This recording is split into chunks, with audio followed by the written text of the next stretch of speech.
Yeah,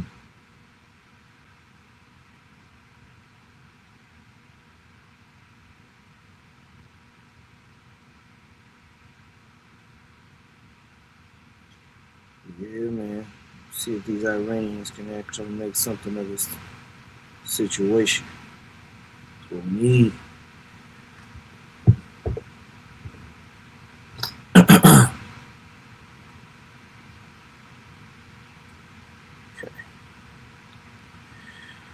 All right, man.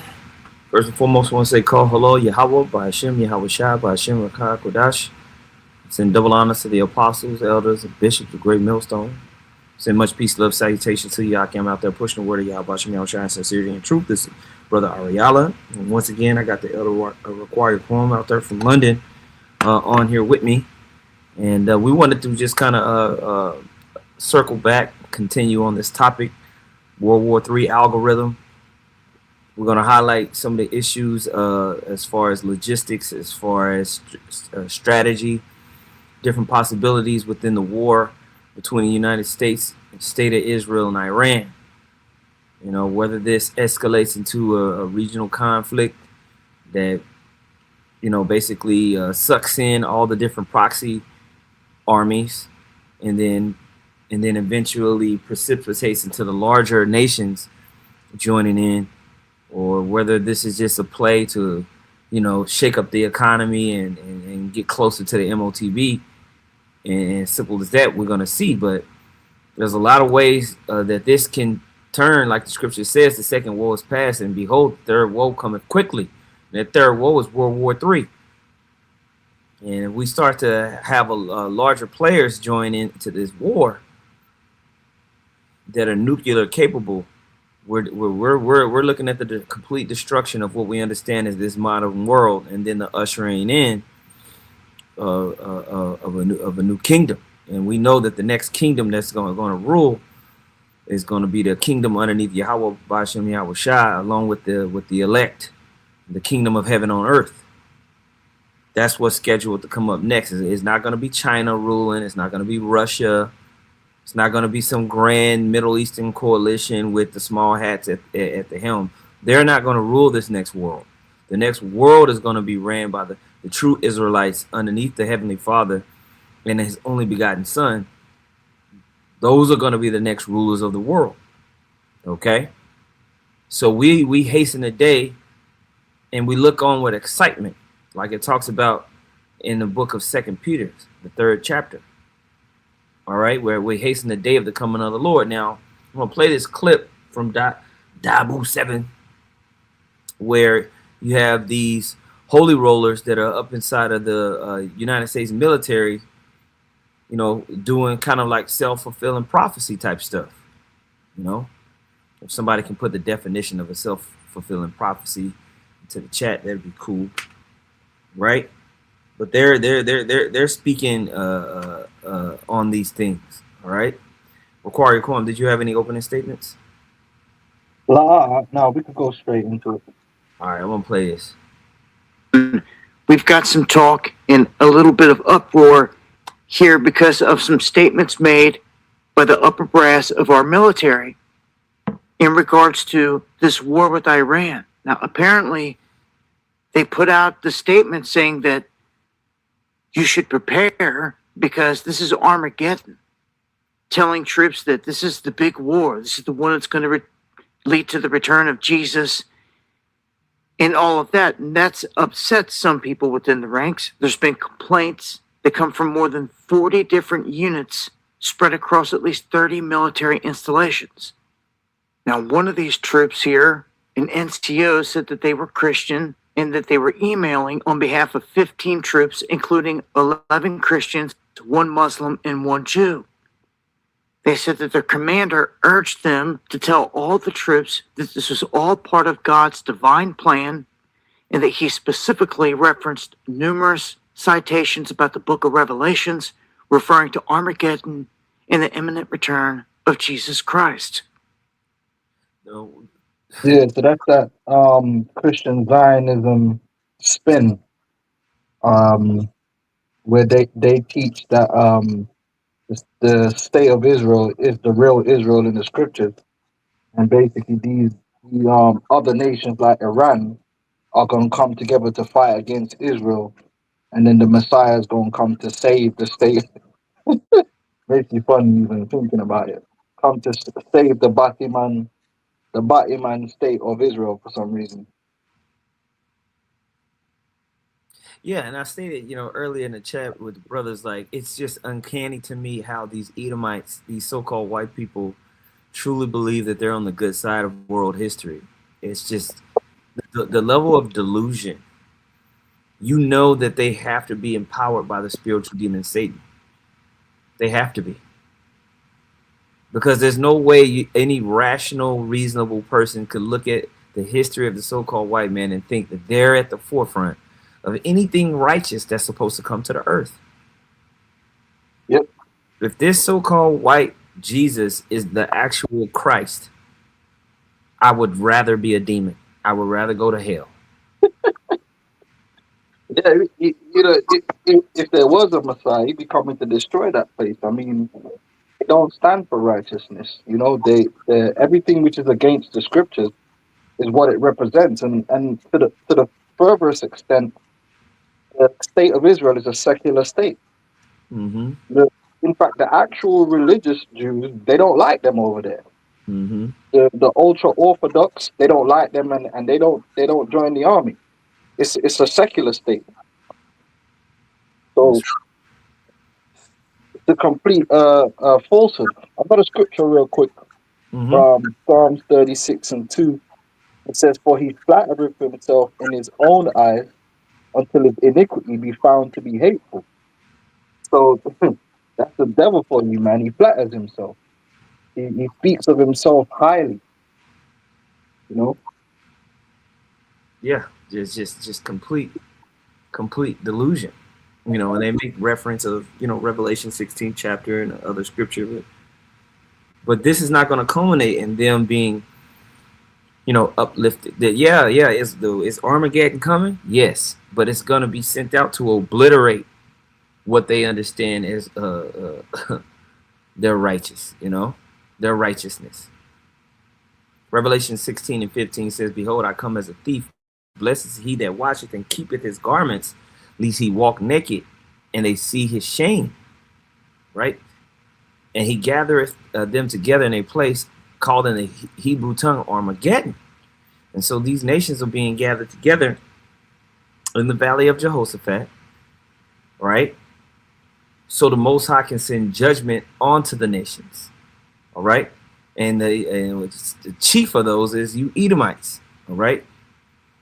Joel 3:9 says, "Proclaim ye this among the Gentiles, prepare war, wake up the mighty men.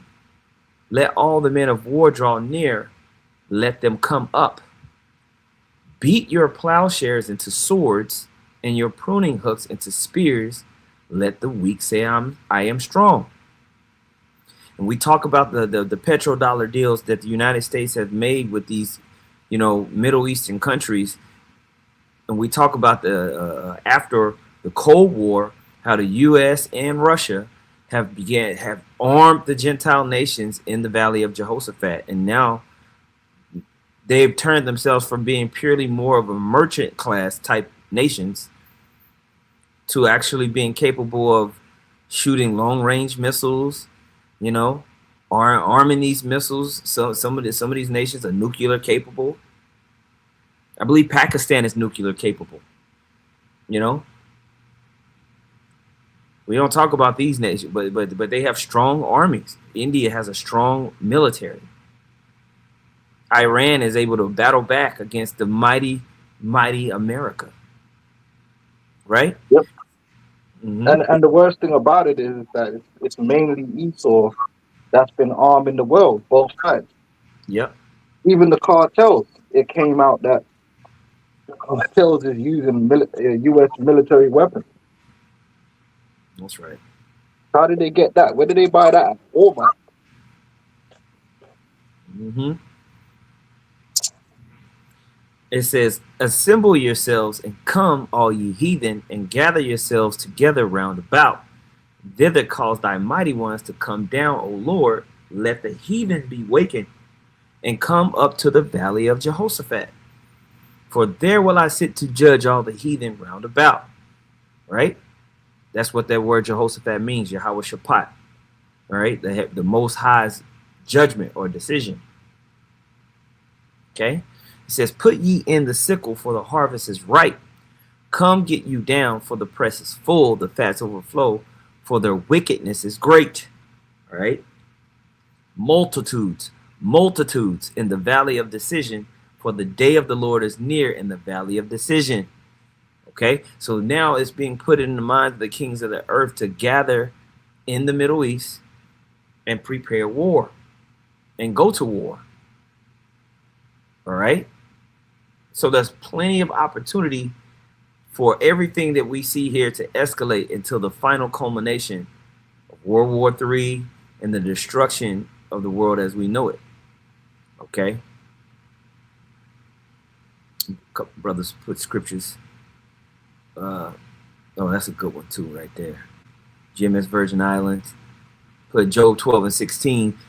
With him his strength and wisdom. The deceived and the deceiver are his.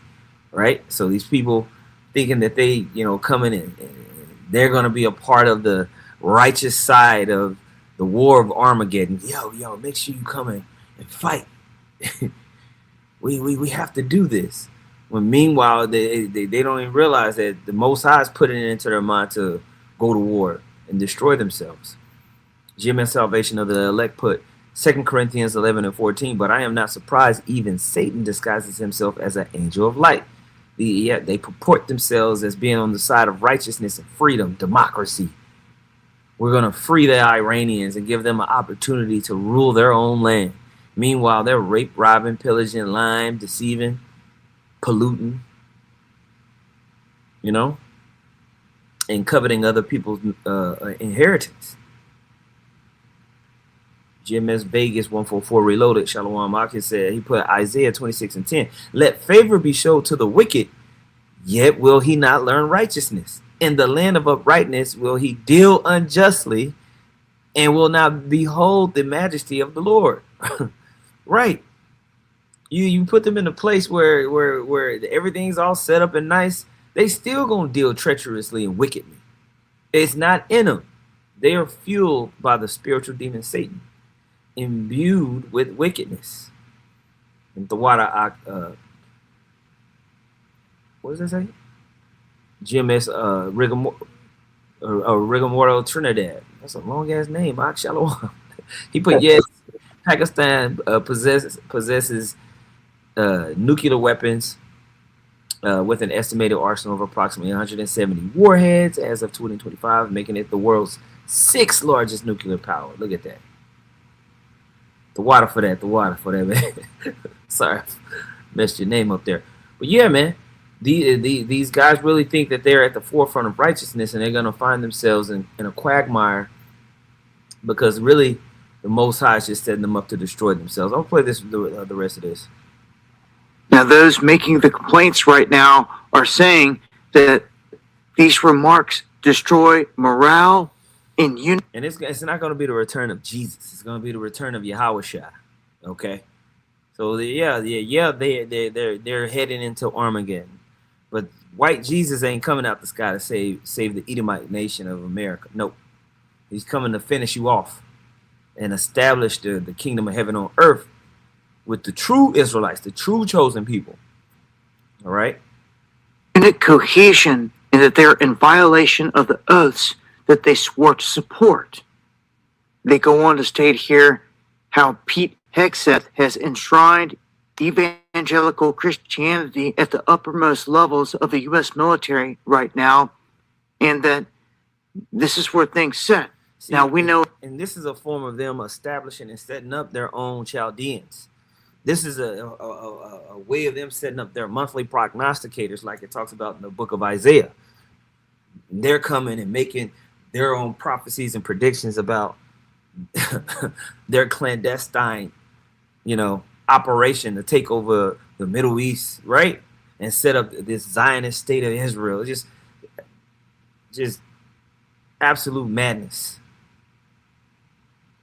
Okay, so they got these people that they put up into the military, up into the government, prophesying like the magicians of Egypt. Okay, but a lying spirit is being told is being basically put onto them, and we're gonna see them in their pride go into this fight. In Israel, things are on the edge right now, big time. They're getting bombed, bombarded. There's all the talk of that their temple, all these things going into motion. It's pretty crazy times, that's for sure. But with the war continuing with no end in sight right now, it will be interesting to see what cards are played out here, because this is all taking away from Epstein, the talk of Epstein, that's for sure. And you can see that by the numbers. And they've even pulled out the alien card to an extent here. And the whole full speech and full blown disclosure can still be played big time and is yet to be played out there on the world stage. What will happen from here on these war fronts? I'm not. Prophecy. All right. So we're gonna see them continue to go headlong into this situation and watch it culminate into nothing but more and more problems, more and more situations. Now, did you have anything required, Kwon? I don't know. Brothers over there be doing big things. Anyway, let me keep going. I want to read this. I put this into Grok. Brother has sent it into the chat, but then I just kind of typed it into Grok to see what it would say. But can you explain the Ides of March and its relationship to war and bloodshed, and how can the attacks on Iran right now relate? Because now we're in March, and we got blood moon, we got all of this demonic kind of seances and energy that they pushing out here that's fermenting more and more war. This is the Ides of March, historical context and ties to war and bloodshed. It says the Ides of March refers to the date of March 15th in the ancient Roman calendar, right, where the Ides mark the approximate middle of the month. This date has become synonymous with betrayal, political assassination, and the eruption of widespread violence due to one pivotal event, the assassination of Julius Caesar in 44 BC. Okay, hold on. Let me get the elder back in. Hey, Khan. I was talking and I thought you could hear me. I couldn't hear you. I don't know what happened. Yeah, I didn't. Salakia. I was gonna say the planets aligned this weekend too. The weekend that just left. Okay, so we got planetary alignments, blood moons, all right, and then you got these prognosticators trying to put out energy for their wicked enterprise. So there's a lot of energy, a lot of wicked spirits going on out here, man. But like we said, the Most High, the deceived and the deceiver are His. Okay. Even that child sacrifice. Mm-hmm. Yep. They had them school girls specifically. Yep. Yep. Those are sacrifices, man. 100%. 100%. Okay. So let me go back here. I want to keep reading on this, okay? And if any time you want to make a point, just go ahead. It says Caesar, a Roman general and dictator who had consolidated immense power, was warned by a soothsayer, right? Beware the Ides of March. On that day, a group of Roman senators, right, including his close ally Brutus, stabbed him to death in the Senate House, right? The conspirators viewed Caesar as a tyrant threatening the Republic's traditions, but their act of liberation backfired spectacularly. It plunged Rome into chaos, sparking a series of civil wars that lasted over a decade. Key conflicts include the immediate power structure between Caesar's assassins and his supporters, further wars among Caesar's heirs, the eventual war between Antony, allied with Cleopatra, and Octavian, culminating in the Battle of Actium in 31 BC. These events resulted in massive bloodshed. Tens of thousands died in battles, executions, and related famines. The Republic collapsed, giving way to the Roman Empire under Augustus, but only after years of instability and violence. The Ides thus symbolize how a single act of political violence can unleash uncontrollable cycles of war, revenge, regime change. It's often invoked metaphorically for ominous turning points or betrayals that lead to broader conflict. And now, with the assassination of the, Khamenei, right, over there in Iran, this could potentially precipitate into what? Massive bloodshed and issues. And we're going to talk about about that today as we go into the close of the Strait of Hormuz and some of the strategic military moves that are being made between the United States, the state of Israel, and Iran. We talked about it earlier a little bit on the previous live stream that we did this morning, but we want to touch in on it a little bit more, okay? And just kind of play some more clips and go over a few more of these prophecies in the scripture. It says, and if you have anything you want to say to cut in, just go ahead and cut me off, Aki. No, I was just gonna say, and you mentioned the assassinations, and I'm like, is that even legal, man? Like, is that? Are you supposed to just be blowing up politicians and things like that? I don't. It's supposed to be an international war crime, but I guess they don't do that no more. They don't even talk about it. It's like, and then you get all these Christians. Where they at? Like, where's vocab Malone? Like, is it okay to just blow up three generations of a family? You know what I mean? But we can't talk about judgment. We can't talk about any kind of revenge in the scriptures or Esau or we're evil. But these guys could just blow people up. It's insane. Mm-hmm. There's no backlash, right? It says relation to current attacks on Iran. It says, as of today, February 28th, blah, blah, blah, the United States and Israel have launched major joint airstrikes on Iran with explosions reported across Tehran and other cities like Isfahan, Qom, Kharji, Kamarshas, whatever. The operation, codename Operation Epic Fury and Roaring Lion by Israel, targets Iranian military sites, defense systems, and reportedly senior leadership gatherings. Trump has framed it as an opportunity for Iranians to take over your government, emphasizing the elimination of Iran's nuclear program and urgent regime change.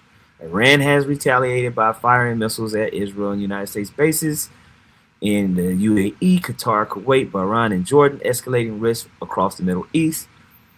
Reports indicate over 200 deaths, blah, blah, blah. Drawing a parallel to the Ides of March, these strikes could be seen as a modern assassination moment, a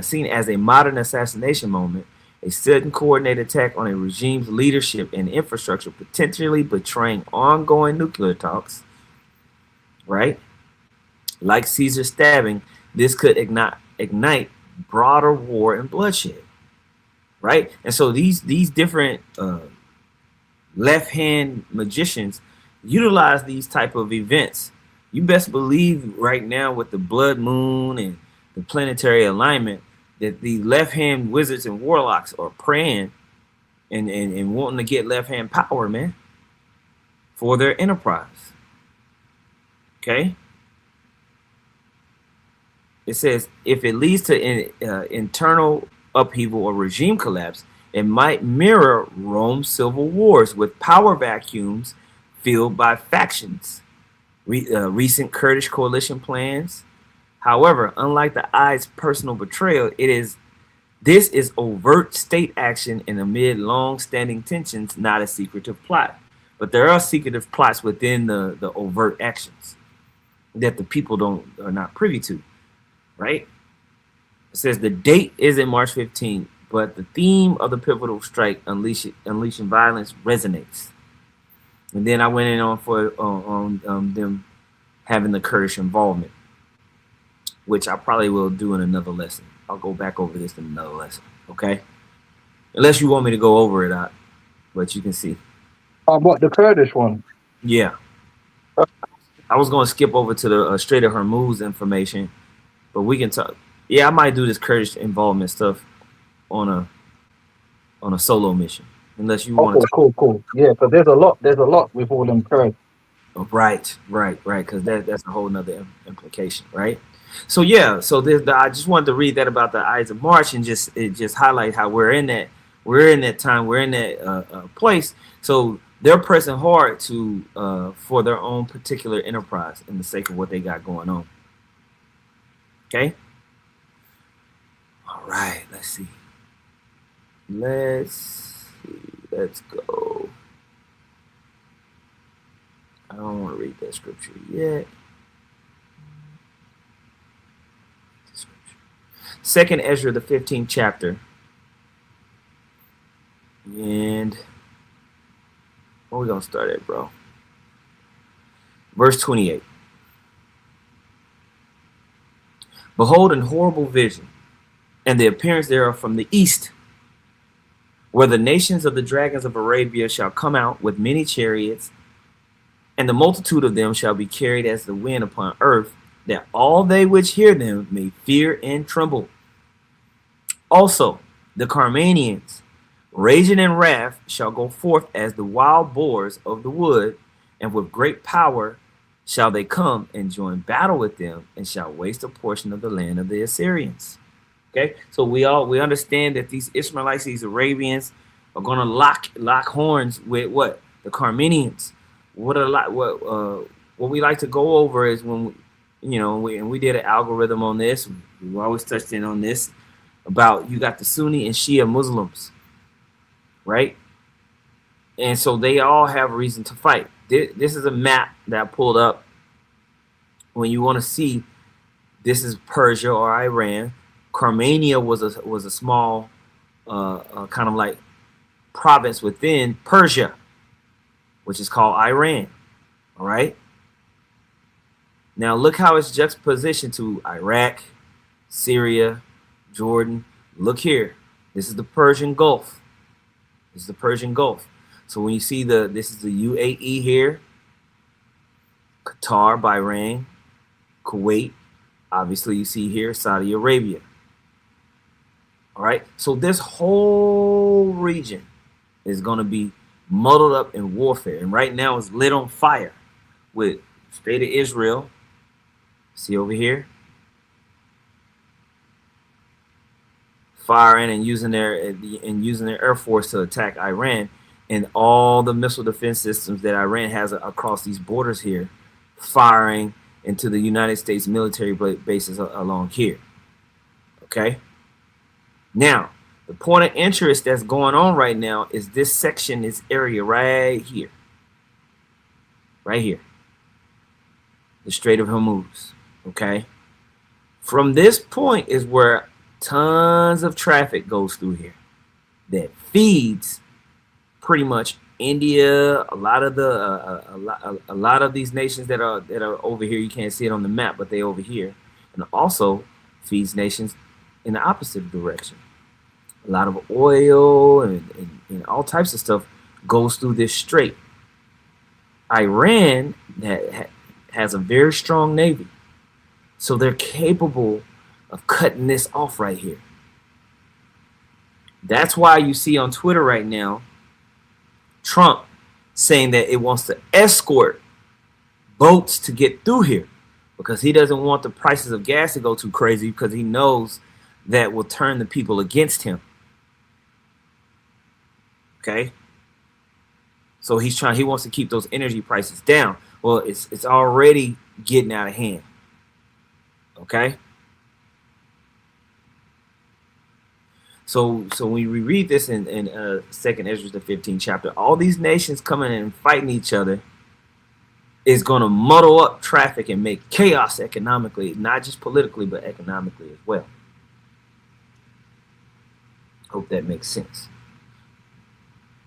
And the thing is, right, he's saying they want to arrange this insurance because obviously it's difficult. London has stopped insuring these ships because, the premium's going to be crazy because of the risk. So they're just not insuring them. So Trump is saying the U.S. government is going to insure the ships, and they're going to send ships to escort them. However, all you're doing is really providing more ships that could be sunk in that strait. Mm-hmm. And if you sink ships in that strait, it does the same job. That's So right. basically, in a roundabout way, they're daring Iran to attack their ship. Like, yeah, you're threatening to close the strait. So what, are you going to close it if we put the ship there? Are you going to attack our ship? They could do it. Mm-hmm. We'll see. We'll see. I hope they do.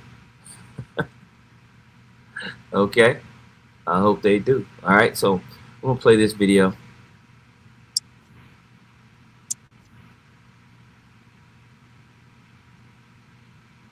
And so this is something we'll use game theory to understand. All right, let's continue. So we will know how this war develops just based on geography, okay? So this is a map.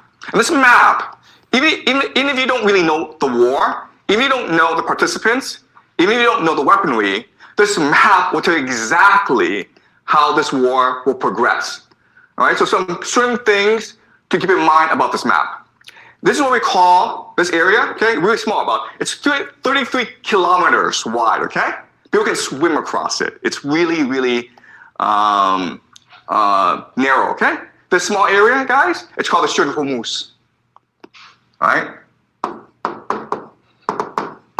And it's important because it's really the center of the world. This one area is the nexus, the pivot of the world.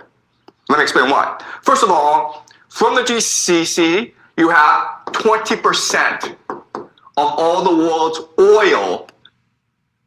When he says GCC, we was explaining this in the other algorithm. He's talking about these Gulf states here: the UAE, United Arab Emirates, Qatar, Bahrain, Kuwait.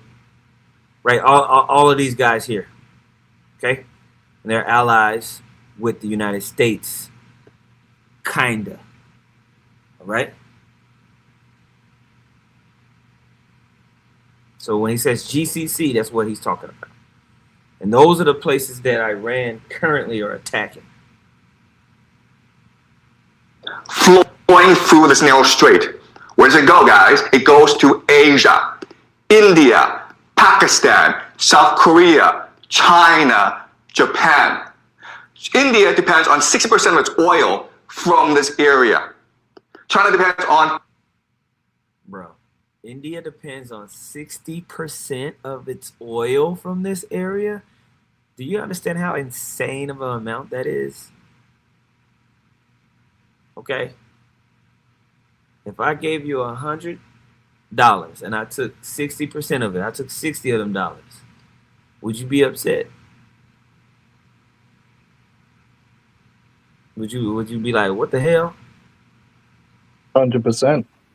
Okay, so imagine the 60% of your energy capability being affected by this being shut down, by the Strait of Hormuz being shut down. Now, India is already musty enough. Imagine how much more musty they're going to be. We're talking about immense, catastrophic, Armageddon level of must. Well, that fits into the scripture, where it speaks about perplexity of nations. Mm-hmm. Because all these nations are going to go through these type of resource shortages, straits, which gives the government even more reason to lock down the population and bring in the MOTB control grid. Because you got to ration energy, you got to ration food, you got to ration all these different things because the global supply chains is jacked up. Energy's jacked up. God. Brother, if I can, real quick, I know, real quick, I just wanted to bring this out real quick. No, Since we're talking about the oil in that region, just to prove that the scriptures is a historical document. You go back into the book of Genesis, and you read about after the flood how they settled in Shinar, Mm-hmm. in Genesis the 11th chapter. It says, and it came to pass, verse 2, as it came to pass as they journeyed from the east that they found a plain in the land of Shinar, and they dwelt there. Right now, the land of Shinar is Iraq, Babylon, that Mm-hmm. region. And just to show you, the oil was always there. It says, and they said one to another, go, let us make brick and burn them thoroughly. And they had brick for stone, and slime had they for mortar.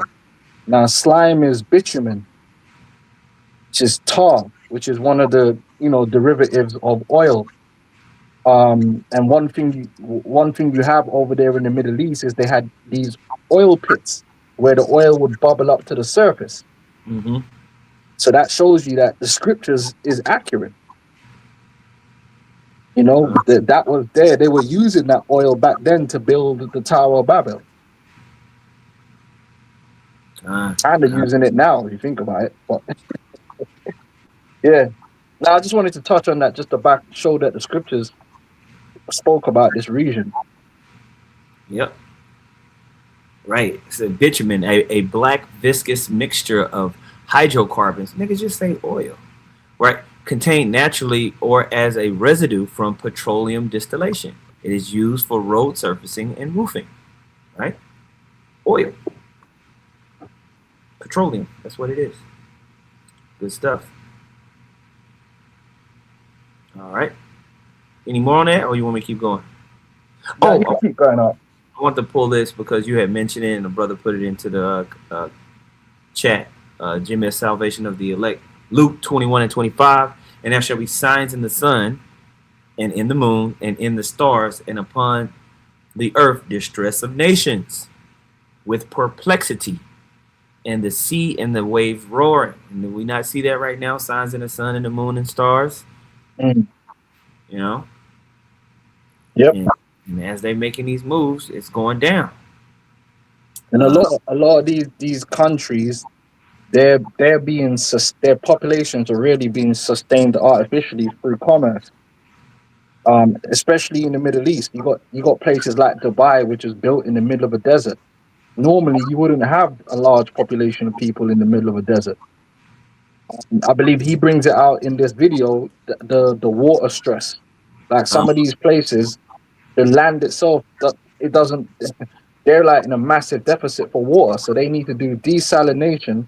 And I believe, I haven't double checked it, but what I've heard is over there in Dubai, you can't drink the tap water.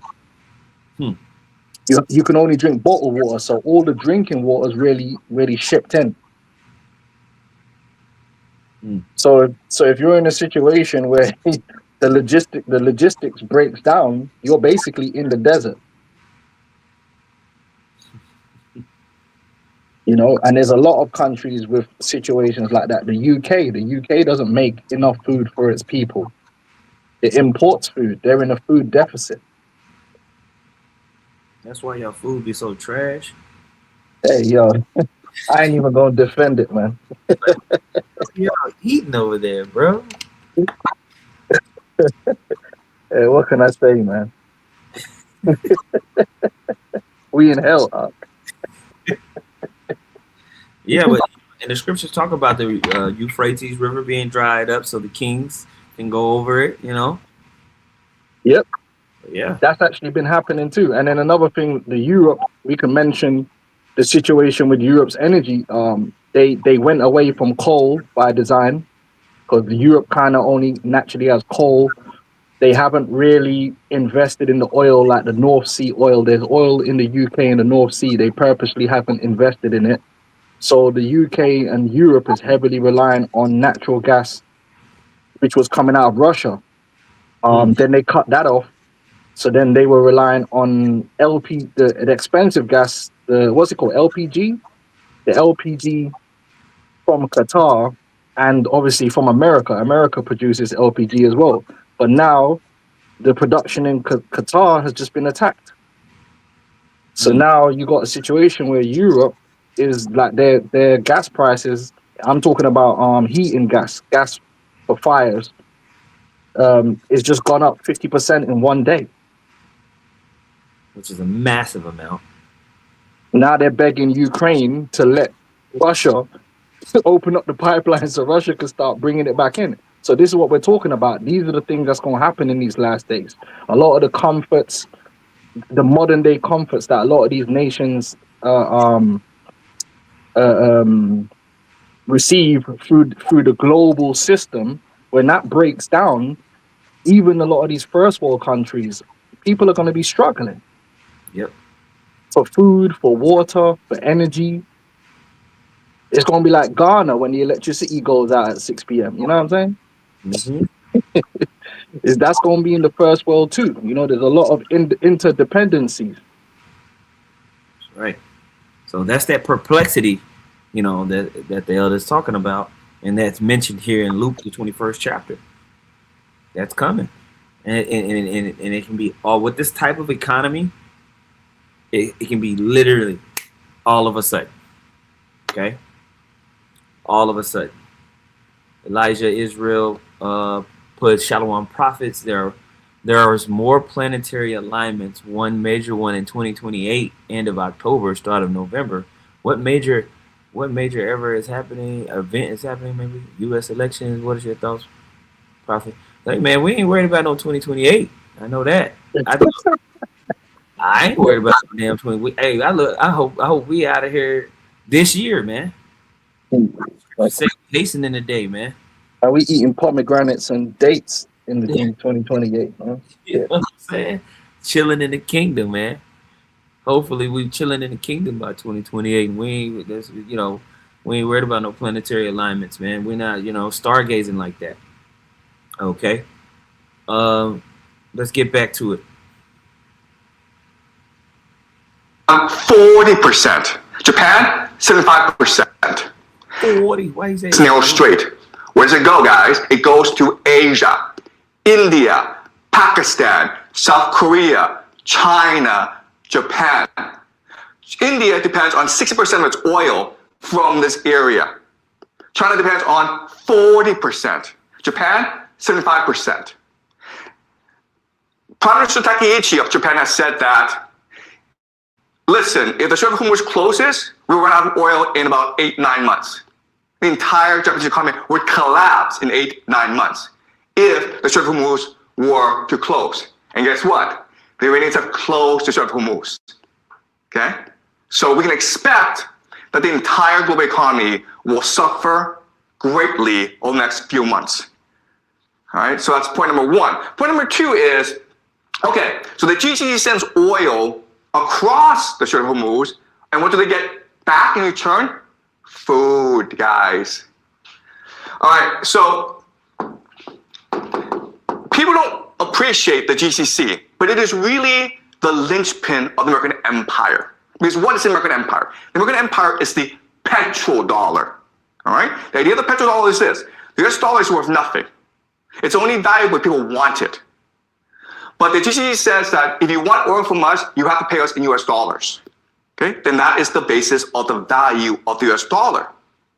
So, if the GCC collapses, So when you understand this, when you look at these nations here, Saudi Arabia, all these guys, these, like you said, Shinar, all these major oil producing countries that have decided to link up with the United States of America and price their product in dollars. So if you want energy, it has to be priced in dollars. This is what made the United States catapult itself ahead of everybody as far as its worth, because now everybody has to hold your currency. So it's super liquid, right? So if these nations are getting strained out and they can't move their product, they can't get stuff in and out, what is that going to do to the dollar? When this access is being strained off. You're looking at massive inflation. Massive inflation. I'm talking about unprecedented levels of inflation. It will make the Weimar Republic look like a joke. My thing is, was this done intentionally? Did they already know? Look, if we strike Iran, the Strait of Hormuz is likely going to get shut down, which is going to do this to the global economy. Do you think that the people, the elites that have these risk assessment management teams that can run their plans through AI, do you think they didn't know that Iran was capable of attacking these military bases and shutting down the Strait of Hormuz? Do you really think they didn't know that? Or they couldn't game theory that? Okay. So certain parts of this, it makes you wonder, like, okay, they really trying to make this thing move faster, meaning the collapse of the economy. They wanted to move faster. American economy and the American empire both collapsed at the same time. You played it again. Dollar. All right? The idea of the petrodollar is this. The US dollar is worth nothing. It's only valuable when people want it. But the GCC says that if you want oil from us, you have to pay us in US dollars. Okay? Then that is the basis of the value of the US dollar.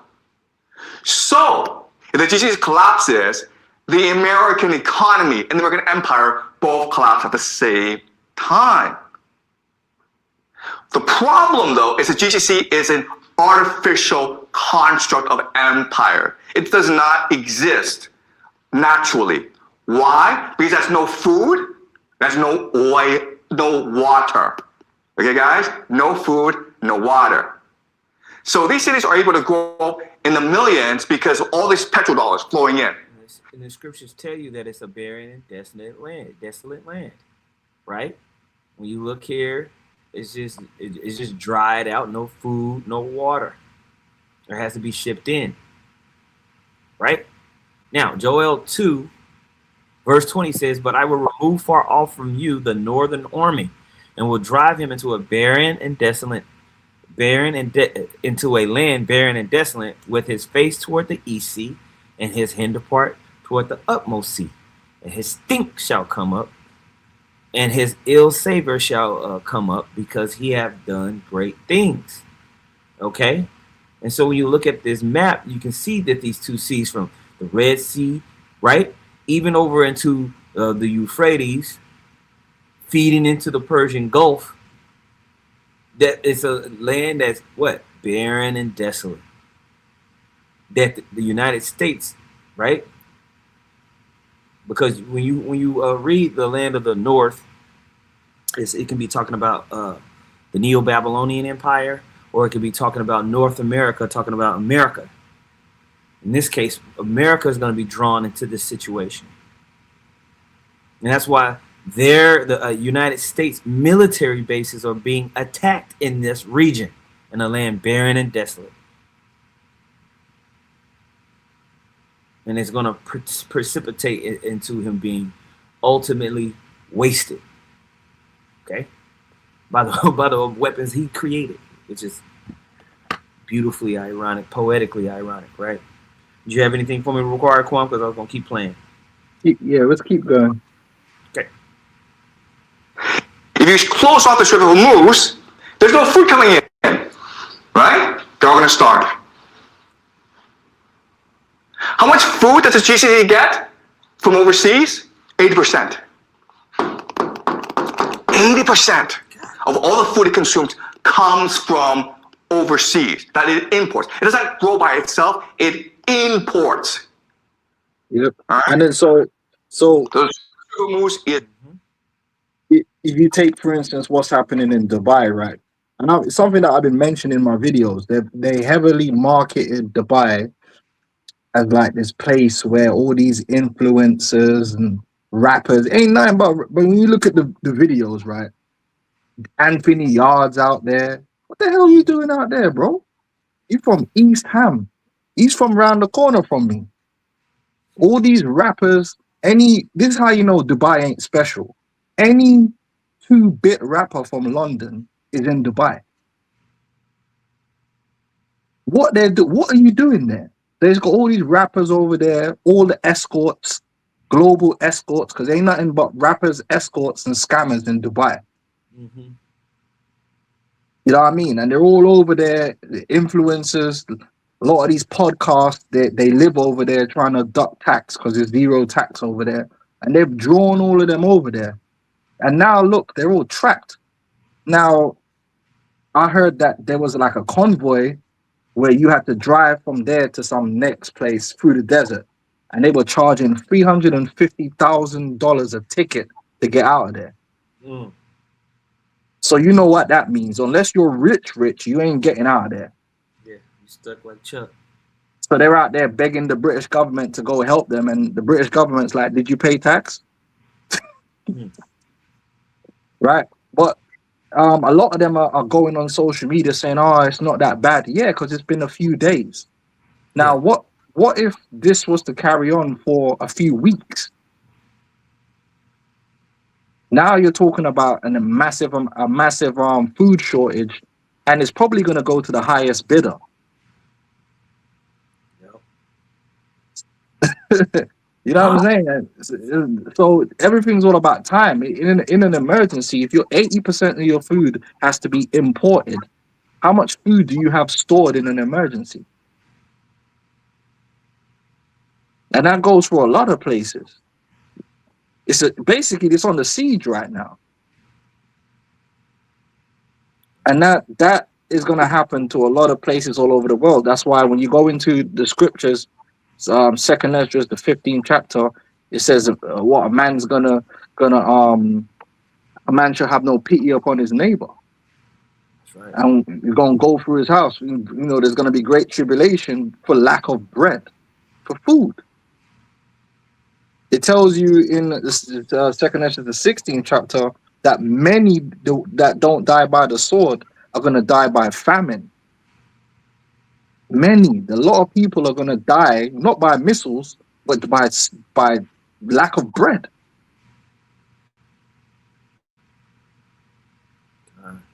Beautiful. Beautiful. That's right. That's right. See if I can't get the apocrypha up. You probably got it up. You want 16 or 15? 16 is a better one, where it says let me see if I could it says they that die by the sword. You want it in where it says they that avoid the sword shall the hunger destroy, or something like that. Let me get in. Let me get in. I think it's second is just 16. Let's go. I mean, that whole thing is deep, man. It's a victual shall be so good cheap that they should think themselves in good stead. And you see that, man. Shrinkflation, inflation is going through the roof.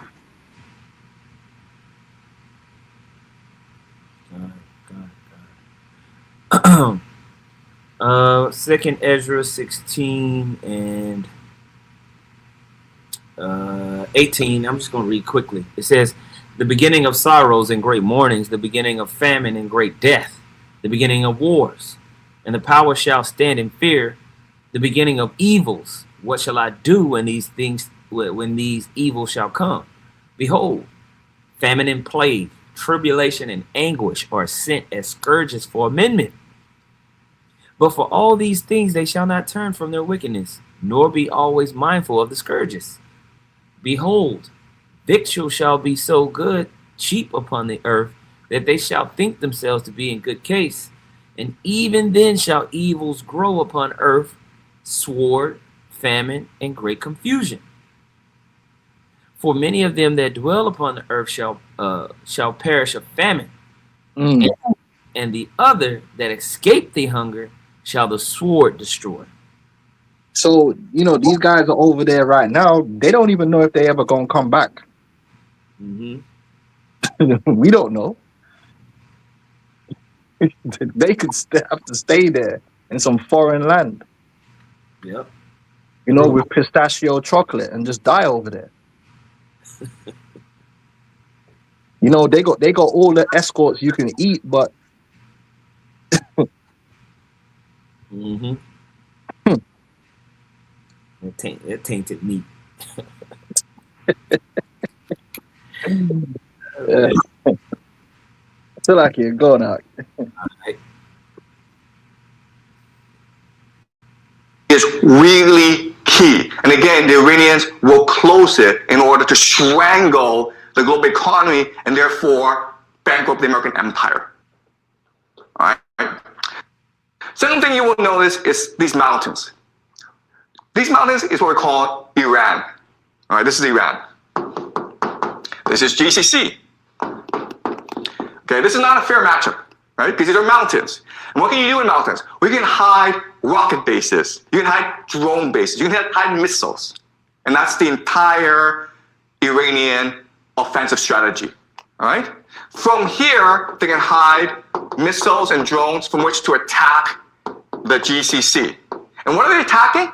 They're attacking three things, right? They're attacking American military bases. American military bases. That's number one. Okay. Is it possible for the Americans to defend against these attacks? The answer is no. It's not. It's the silliest thing in the world. You have all these. Oh, man, I think I rewound that like 5 times for him to say that. No, because he can't help but to have that little Asian part of him come out. Military bases. American military bases. That's number one. Okay. Is it possible for the Americans to defend against these attacks? The answer is no. It's not. It's the silliest thing in the world. You have all these bases in the Middle East, but you cannot defend them against the Iranians. That's kind of strange. Okay, but that's number one. Number two is oil and energy. How hard is it to blow up an oil field with a drone? Not hard at all. Can you defend these oil fields? No, you cannot. All right? Number three, and this is most important, is water. Okay? You guys don't know this, but the GCC has little access to fresh water.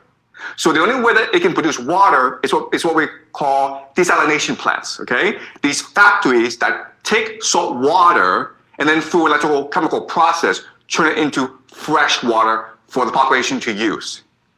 60% of the water supply in the GCC comes from desalination plants, okay? 60%. Is it hard to blow up a desalination plant using a drone? The answer is it's very easy. You understand? Okay? So you have this absurd situation where Iran is a mountain fortress where it can hide its offensive capacity, and the GCC, it's just this desert, this flat desert, and it is exposed to attack, and there's nothing it can do about it. Okay? So at any point in this war, the Iranians can choose to just destroy the entire GCC, and there's nothing that anyone can do about it. Okay? But Iran also has a weakness, okay? And this is fundamental. So Iran also has a water problem, okay? So for the longest time, they suffered a drought issue. Okay, just climate change. And so what the plan of the Israelis and Americans is destroy the water supply of the Iranians. Because the fortress, it is a mountain fortress, but it can also be a mountain prison as well, where people are trapped inside with no access to water. Okay, so what we're going to see right now, we're already seeing attacks on civilian infrastructure, hospitals. In the future, you'll see attacks on water supply, on dams. Boom. So this situation with the Strait of Hormuz and this fighting over this region right here, there's a lot of potential for this to precipitate into what we call the third woe, you know. But as they fight and struggle and strain, as you're listening to, its effects that can happen not just on the economies in that region, but it can have a ripple effect on the global economy because it's going to affect the major currency of the world, the world reserve currency. which is the petrodollar. And when that happens, when that happens, then we start to see the whole need for the rollout of the MOTV systems and everything to be switched over to something new. You know, so it's a big deal. It's a big deal, man. You know, so that's why we wanted to touch in on that. Did you have anything else, required, Quan? No, I was just trying to look up some stuff to do with this insurance. I see that Trump is trying to push through that Genius Act, Uh huh. which pretty much gives them full control over the whole crypto industry. So that's more MOTB right there. Exactly. Well, yeah, we saw that there's a tweet from Trump, and it says that you sent me. It says, effective immediately, I have ordered the United States Development Finance Corporation to provide at a very reasonable price political risk insurance and guarantees for the financial security of all maritime trade, especially energy traveling through the Gulf. Who gonna take that, man? Mm-hmm. Them premiums gonna be crazy, man. Come on, get out of here. Yep. It says this will be available to all shipping lines. If necessary, the United States Navy will begin escorting tankers through the Strait of Hormuz as soon as possible. No matter what, the United States will ensure that free flow of energy to will ensure the free flow of energy to the world. The United States economic and military might is the greatest on earth. More, more actions to come. Thank you for your attention to this matter. Right? Bruh. Yeah.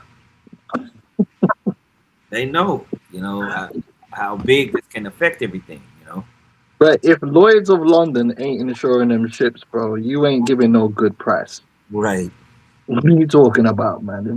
If there was a good price to be given and people gonna take it, Lloyd's of London would do it. They ain't doing any no one taking that, man. You crazy? You gonna send your ship through there? You never see that ship again. And the Americans might not pay. Yeah. Exactly. Fuck out of here, man. So so this whole thing in the Strait of Hormuz has major implications. This dude, predictive history, he's been on it, man. So a lot of things that he said in the past, we're actually seeing happen here, because he has a pretty strong grasp of things geopolitically. So it works out. Did you have any other topics or anything you want to bring out? No, I was having a look to see here, but I mean, what a big if we see in the next maybe 2 or 3 days, you start seeing America start softening in their language and start speaking like mission accomplished and all this crap, then you might know that they're about to wind down.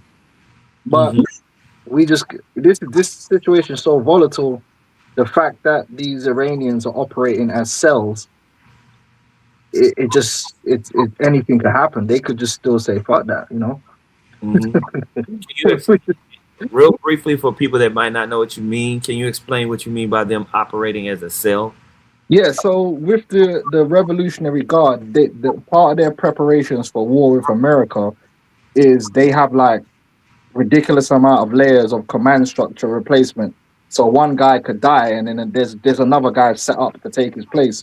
But not only that, the military itself is split into different cells that can operate independently of each other without a centralized command. So that's actually what they're doing right now. There's no one at the top telling them where to hit and what to do. They're just doing it. So they're just picking targets and just destroying it. Because they know that America's strategy would be to cut the head, try and destroy Central Command. So It's like, okay, it don't matter. We're just going to keep shooting. We know what the plan is. So that makes it a very volatile situation to handle, because you could just get a guy that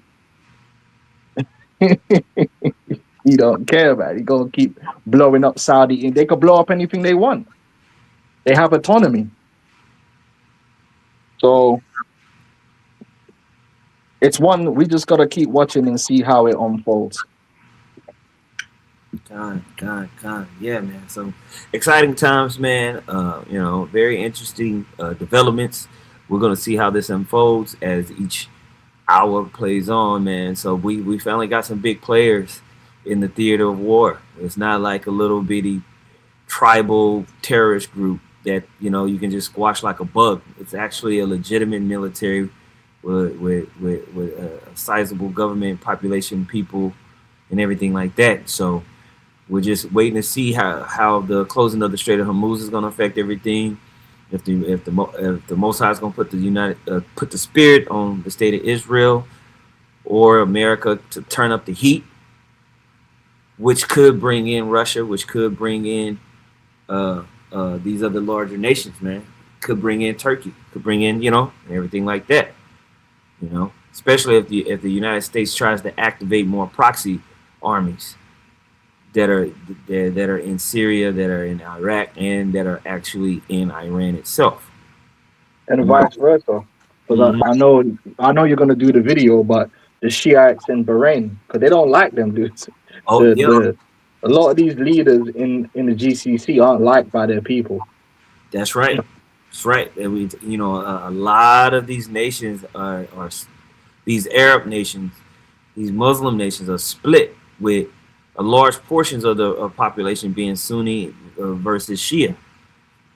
And if you understand that, Iran is a Shiite Muslim, Shia Muslim country, with Bahrain being controlled by the Sunni, but having a very large Shiite Muslim population. And you have that situation not only in Bahrain but in the UAE. You have that in Syria. You have that going on in Iraq as well. So Yemen, all that. So all of these things you can have terrorist cells that work for the Iranian government, and they could be high up in the military. They could be high up in the government, and the whole time they're working for Iran. So it's like that. This is definitely a larger scale situation. Wait, hold on, wait. I'm seeing some news here. Did Khomeini's son get elected as the supreme leader? I thought they killed him. That's what people are saying, but apparently he ain't dead. I thought he died with his pop. Nah, I don't know, man. I got but I'm reading here that Mujtaba Khomeini, the son former, he's been elected as temporary supreme leader. Huh. Boy, you put the dude who they just killed his dad in power, bro. He gotta be emotionally compromised, bro. Gotta be, bro. Oh, shit, man, that's crazy. They killed half man's family, bro. You don't put that guy in power, man. What the hell? You're gonna be ready to bomb everything. I gotta double check, see if this is true, but I see some posts saying that's the case. So, man, this is crazy. We can't even get no sleep, man. This is God. Well, just hit me in the chat, and we need to do a new update. We can do it. All right, man. But I'm gonna close this one out, man. Lord willing, that was edifying. We'll try to just kind of keep these going here and there as the news comes in. So with that, man, we'll say call halal Yahweh by Hashem Yahweh. Double honors once again to the apostles, elders, and bishops of Great Millstone. Much love, salutations to you, Aki. I'm out there pushing the glory of Yahweh Hashem Yahushua and sincerity and truth. Shalom.